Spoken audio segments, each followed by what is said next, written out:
আমি রাখাল হইয়া বাঁশির সুরে তোমারে ডাকি, বন্ধু তুমি আইসো আমার মনের বাড়ি, বন্ধু তুমি আইসো আমার মনের বাড়ি।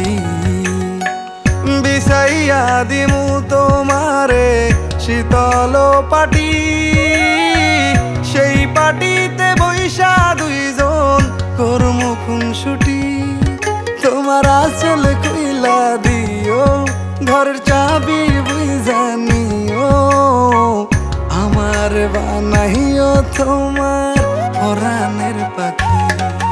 আমি রাখাল হইয়া বাঁশির সুরে তোমারে ডাকি, বন্ধু তুমি আইসো